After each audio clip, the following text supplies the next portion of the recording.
If you are in your 30s or beyond, you may have noticed something unsettling. The friendships that once felt easy and natural have quietly thinned out.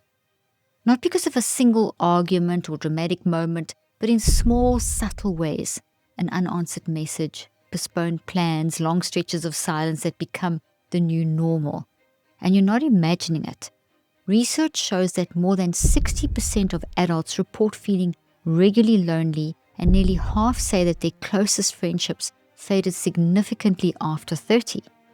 One study from the American Survey Center found that the number of people who say they have at least one close friend has dropped by over 30% in the past 3 decades. That's shocking. Adults lose friendships at a faster rate after age 29 than at any other time in adulthood. A combination of increased responsibilities, shifting identities, career pressure, and emotional bandwidth changes creates a kind of drift that makes connection harder to sustain. Meaningful relationships are one of the strongest predictors of long-term well-being, even influencing lifespan. The thing is, friendship fade isn't always in your face. Sometimes it's the quietest change in your life, and you don't notice it until you notice it. The good news is that this decline isn't fixed. It's understandable, predictable, and reversible. Today, I'm going to show you what's really happening beneath the surface when friendships fade after 30, and the 5 shifts that help you rebuild a real inner circle. These aren't complicated strategies. They're simple, repeatable practices that strengthen the way that you think, feel, and choose within your relationships. By the end of this episode, you will understand why adult friendship takes more intention, not more effort, and how to build connections that feel steady, supportive, and truly meaningful.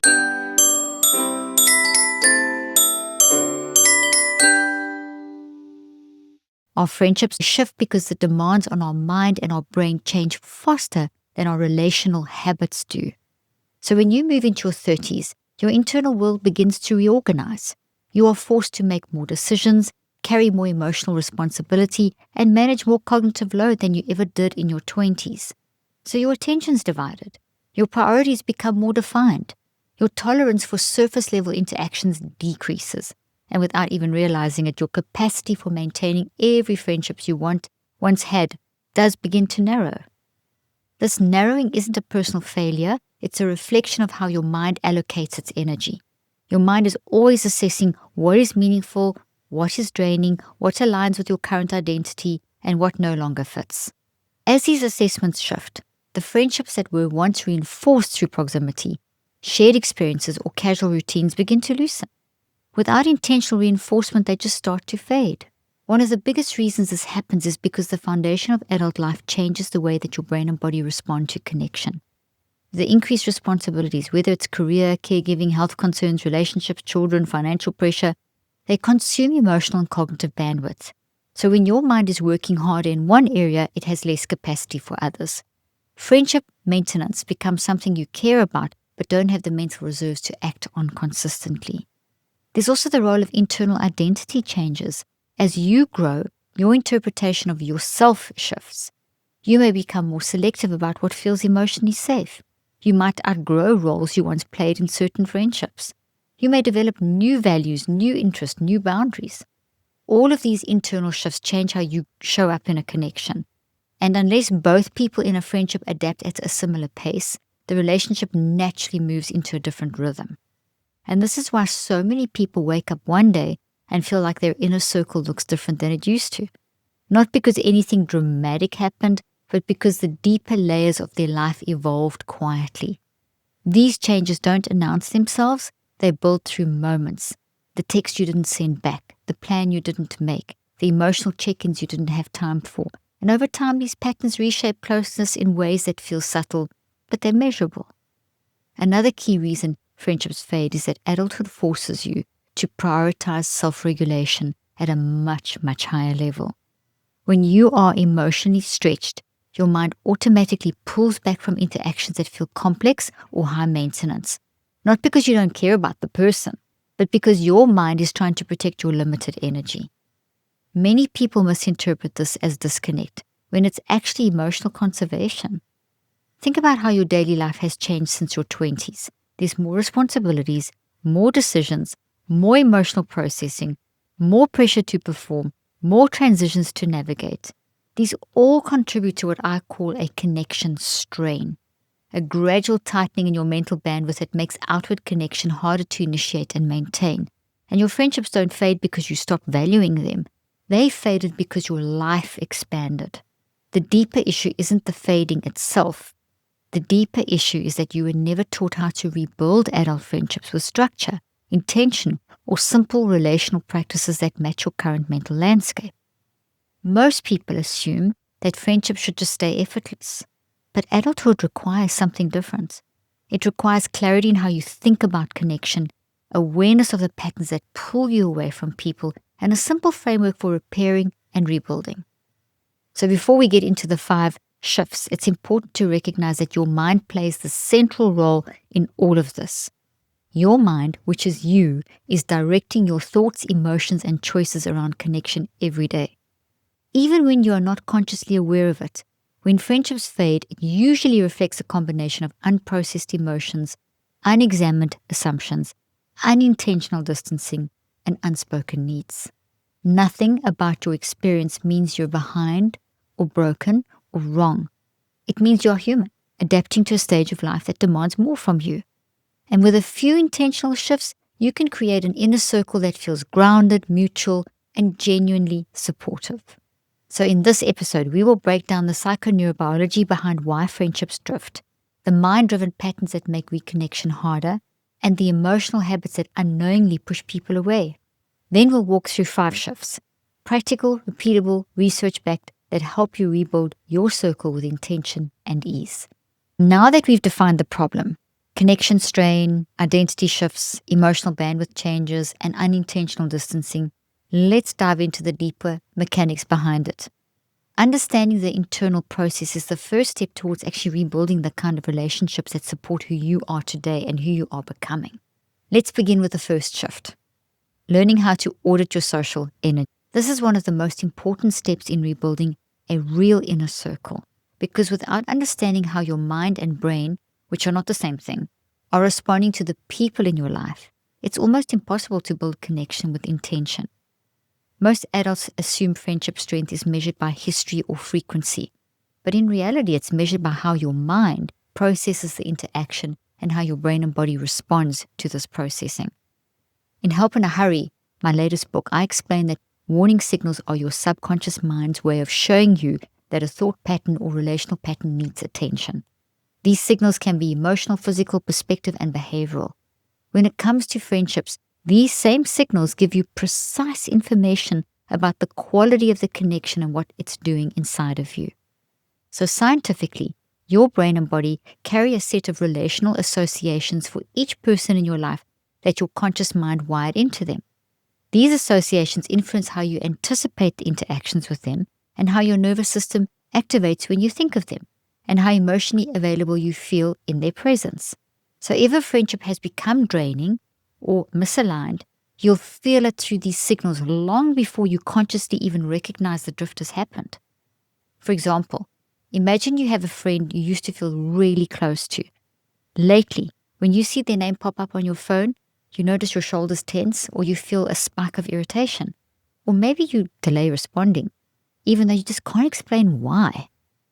These aren't random reactions. They are data. They are signals from your non-conscious mind telling you that something in the relational pattern needs. I have worked with so many people who have felt guilty for these reactions. They assume it means that they're being unfair or unkind. But these signals aren't judgments. They are information, data. They show you where emotional energy is being pulled, where expectations feel imbalanced, or where your identity has shifted and the relationship hasn't shifted with you. When you audit your social energy, you are not deciding who to keep or let go. You are using your wise part of your mind to stand back and observe how your conscious mind responds to each connection, so that you can understand which friendships are nurturing, which ones need repair, and which ones simply require a new rhythm.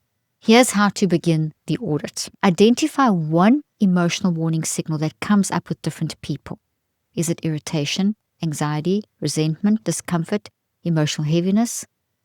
Identify one physical warning signal tightness in your chest, tension in your jaw, headaches after certain conversations, or a drop in your energy, identify one behavioral warning signal: avoiding certain check-ins, rushing through interactions, over-explaining yourself, or feeling the need to perform. Identify one behavioral perspective warning signal: there's something wrong with me. Why is this happening to me? Write these down for 3 to 7 days. Don't analyze them yet. Just observe them. This works because your mind processes relationships through patterns of thoughts.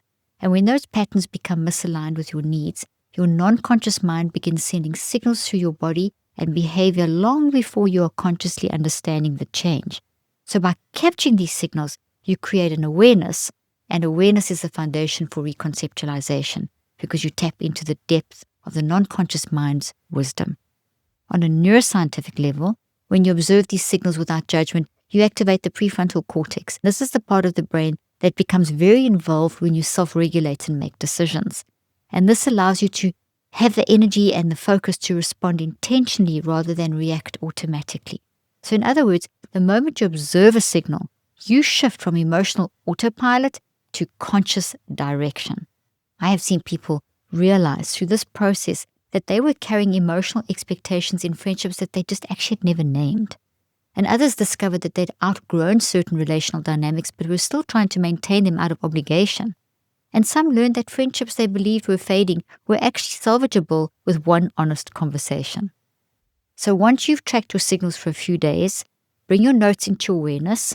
And what do these patterns show me about what I need in friendships right now? Maybe you need more emotional safety. Maybe you need reciprocity. Maybe you need less pressure. These answers will help you rebuild connection with accuracy and not guesswork. This first shift lays the foundation for everything that follows that I'm now going to share with you. You can't rebuild your inner circle until you understand how your conscious mind, the workhorse part of our mind, is responding to the connections you currently have. And once you can see these patterns clearly, you're ready for the next shift, one that moves you from observation to honest communication.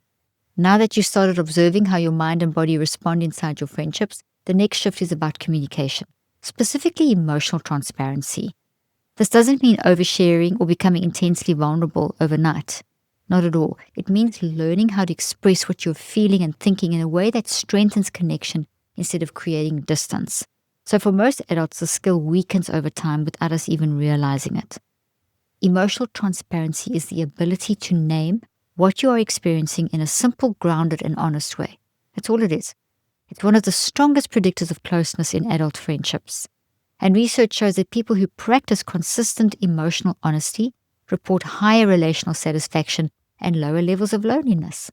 And this is because transparency creates predictability. Your friends know where they stand with you, and you know where you stand with them. So from a mind-brain perspective, emotional transparency activates the prefrontal cortex, the region stimulated in decision-making and connection building.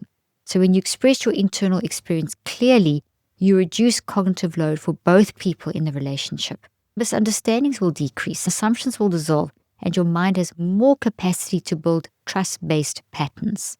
So when transparency is low, however, friendships drift for a simple reason. People can't respond to needs they don't know exist. If you feel hurt, overwhelmed, or disconnected but never communicate it, your friend only sees behavioral shifts, not the reasons behind them. The relationship becomes harder to navigate because the emotional map is incomplete. Many adults struggle with transparency because they learned early on to downplay their feelings to keep the peace or avoid rejection or appear competent or whatever. And these habits carry over into adulthood. You may say, "I'm fine," when you're not. Or you may minimize your needs because you assume they're a burden. But these habits will limit connection. Here's a simple pattern you can use to rebuild emotional transparency without feeling exposed. And when you use this pattern, you are tapping into the deep, wise part of you, the non-conscious mind. So here's what you do. Name the feeling. Keep it short. I felt ignored. I felt rushed. I felt disconnected. Name the thought that showed up. For example, my mind interpreted as. Name the request or action you prefer. Next time, could we? See, this pattern is grounded. This 3-step pattern is grounded, specific, non-performative. It gives both people clarity without dramatizing the moment. For instance, imagine you made plans with a friend and they cancelled at the last minute. Instead of withdrawing or pretending it didn't matter, you might say, I felt disappointed. My conscious mind interpreted this as a plan not being priority. Next time, could we check in earlier or choose a time that feels more workable for both of us?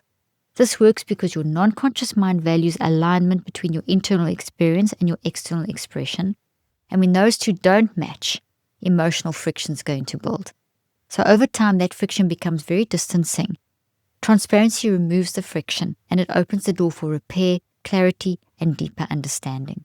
I've actually seen people experience dramatic shifts in their friendships after adopting even small forms of transparency. One patient realized that they had spent years pretending certain comments didn't actually bother them, but they did. Once they expressed their true feelings in a steady, non-reactive way, the friendship immediately felt lighter.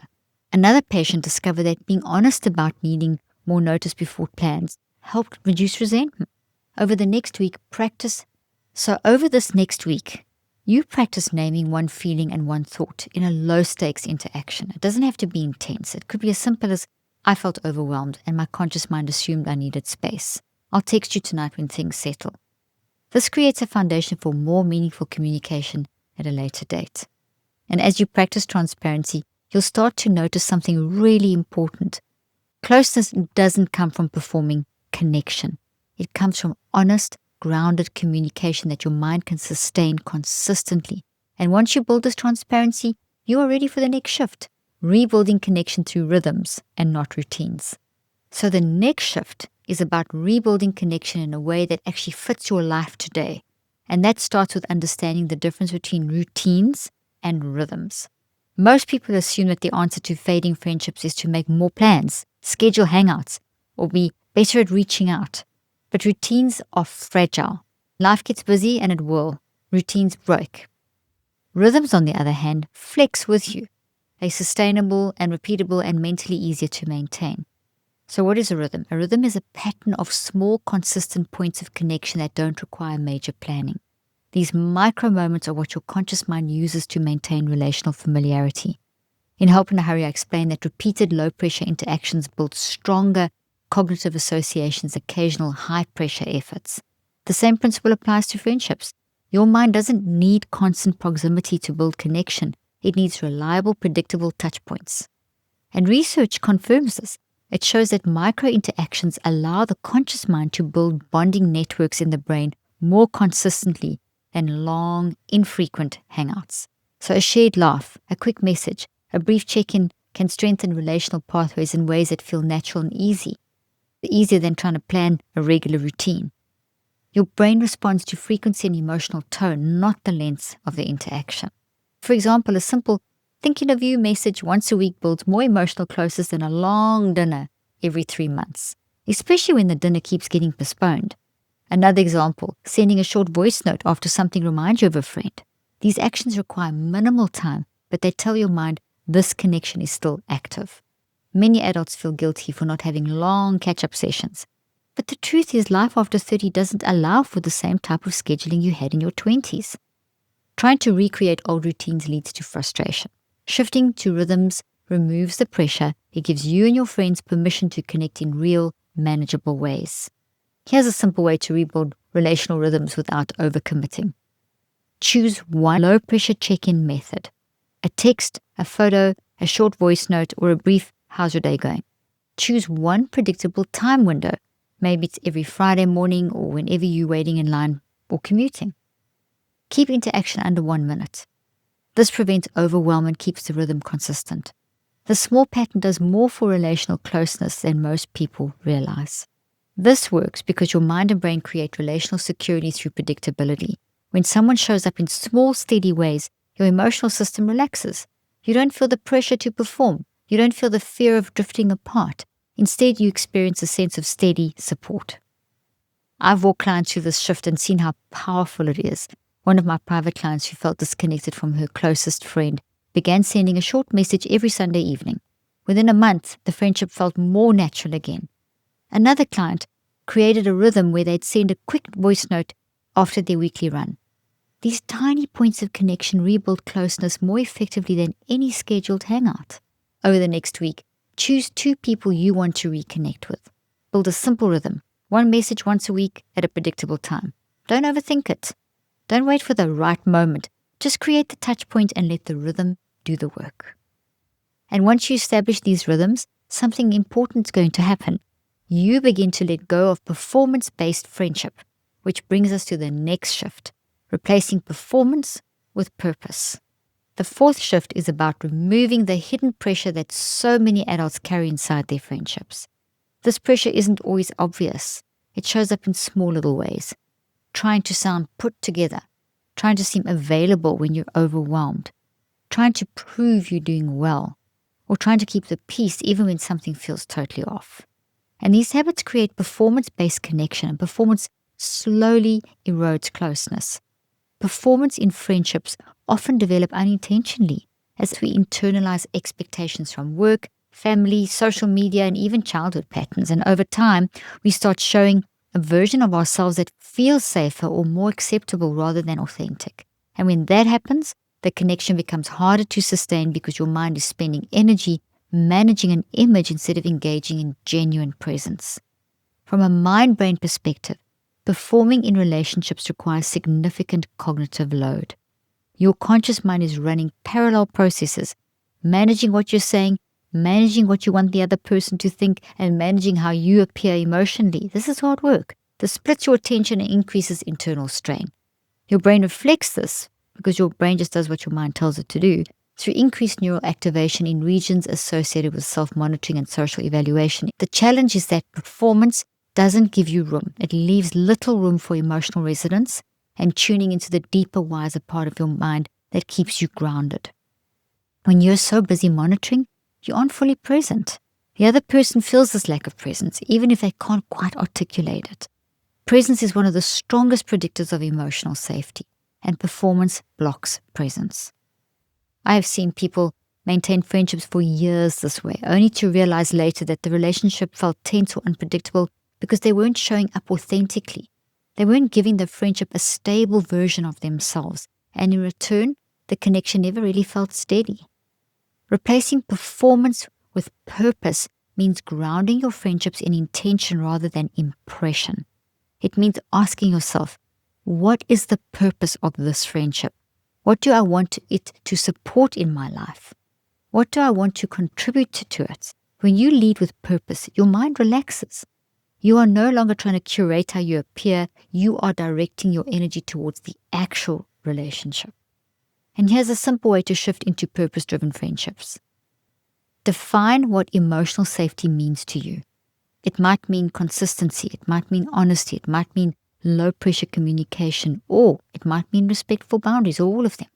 Now, next thing, choose one way you will embody that safety. For example, replying thoughtfully instead of quickly, being honest when you are overwhelmed, or stating your needs without apologizing. Observe how the friendship responds. Purpose-driven actions often create immediate shifts in tone and openness. This works because your conscious mind experiences alignment with your non-conscious mind when your actions reflect your intentions. This means you'll be consistent with your purpose, and your emotional system will stabilize, and you'll feel more grounded, and your friend can feel that steadiness. Purpose creates mutual trust.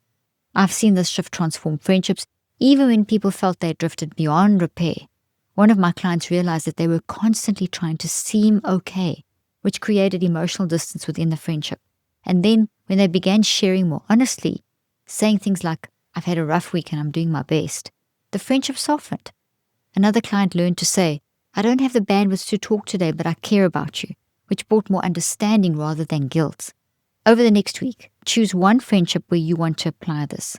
Identify the purpose you want the relationship to serve, and then practice one action that aligns with that purpose. Keep it simple. It might be honesty, it might be consistency, it might be low-pressure presence. And once you begin directing your energy with purpose instead of performance, you create emotional room for repair, which brings us directly into the 5th shift, recommitting to mutual repair. If you have been waking up with anxiety in your chest, if your thoughts feel loud, heavy, or impossible to escape, I want you to know that there is a way out. Your mind is not your enemy. It's waiting for leadership. The 21-day brain detox course, the mind reset protocol, gives you the daily structure to rewire the patterns that keep you stuck and replace them with peace, clarity, and true emotional resilience. Imagine looking back in 3 weeks and realizing, I'm finally responding instead of reacting. I'm finally breathing again. Don't wait for the right time. Healing begins the moment you decide to start. Visit drleaf.com for more details or click the link in my bio. This final shift brings everything together. After you have learned how to understand your social energy, communicate with more transparency, build sustainable rhythms, and lead with purpose instead of performance, the real test of any friendship is how it recovers after a rupture. And every friendship, even the strongest ones, will experience moments of misunderstanding, misalignment, or emotional strain. It's just inevitable. And repair is the process of moving back towards each other after distance begins to form. It's the quiet work of acknowledging what happened, understanding your internal responses, and choosing to reconnect with steadiness. Repair isn't dramatic. It isn't complicated, but it does require a bit of intention. And intention is something your mind can direct, even when emotions feel a little tender. And from a mind-brain perspective, repair strengthens relational wiring in the brain. So when you address a rupture clearly and calmly, you engage the prefrontal cortex, the part of the brain involved when you emotionally regulate and engage in a thoughtful way. This helps reduce reactive patterns and supports long-term bonding. And research shows that friendships with consistent repair attempts last significantly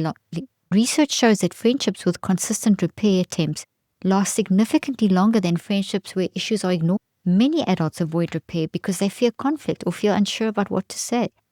Others worry that they're being too emotional, that they'll make the situation worse. And some carry old patterns of silence from earlier relationships. But avoiding repair doesn't dissolve the tension, it stores it. And over time, those unspoken feelings create emotional distance. I have worked with clients who've spent months wondering why a friendship felt so strained, only to realize neither person acknowledged the small misunderstanding that started the drift.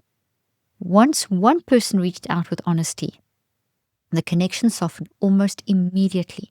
Repair often takes one grounded moment, not a dramatic, huge conversation.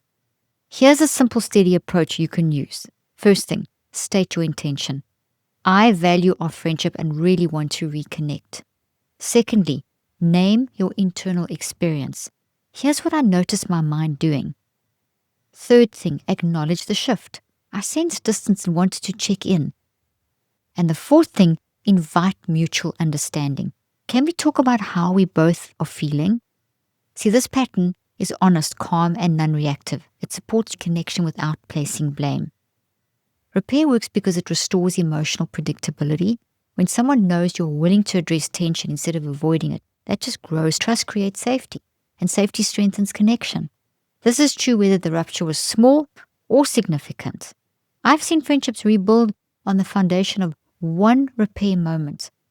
One of my clients finally said, I sense we weren't aligned and I want to understand what happened. Another said, I value you and I don't want this distance to continue. It's these small, grounded statements that open the door to healing between them and their friends. So you choose one friendship where you sense distance. Use this 4-step pattern. Keep your tone steady. Keep your message simple. Give the other person emotional room to respond in their own way. Because repair isn't about controlling the outcome. It's about creating the opportunity for reconnection. And now that you've explored all 5 shifts, you will see how they work together. Energy awareness, transparency, rhythm, purpose, and repair. These practices rebuild connection from the inside out. In a moment, we will bring everything together in our emotional close so you can move forward with confidence and intention. As we come to the end of this conversation, I want to bring everything we've explored into a steady, grounded place inside your mind. Friendship changes can feel heavy, confusing, and even deeply personal. And for many, the quiet fading of connection is one of the most misunderstood emotional experiences in adulthood. But now you have a clearer understanding of what's been happening beneath the surface, inside your thoughts and your expectations and your emotional energy and the natural shifts of your life. You have learned that friendship drift isn't a sign that you have failed. It's a reflection of the increasing cognitive load you carry. the changes in your identity, and the way your mind reallocates emotional energy as you grow up. You've seen how warning signals, unspoken needs, and accumulated pressures reshape closeness without announcement. And you have learned the 5 shifts that help you rebuild, shifts that give you direction and not pressure. So now you understand how to observe your social energy with accuracy. Secondly, communicate your internal experience with steady transparency. Thirdly, build sustainable relational rhythms. Fourth, lead with purpose instead of performance. And fifth, repair connection when distance begins to form. Each of these shifts works with your mind and brain, helping you rebuild friendships from the inside out. I want you to carry this with you. You are capable of building a meaningful inner circle at any stage of your life. Your mind is adaptable. Your brain follows your mind. Your relational patterns can grow. Your emotional habits can shift. And the people who are meant to walk with you in the season will meet you with the same intention you bring to them. Over the next week, choose one of the 5 shifts and practice it with one person you care about. Keep it small, steady, realistic. These micro changes accumulate, and they reshape how you experience connection. Thank you for spending this time with me. If you are enjoying these episodes, tap follow and subscribe so you don't miss what's coming next. Share this episode with someone who's navigating friendship changes. Your openness may be the support they didn't know they needed.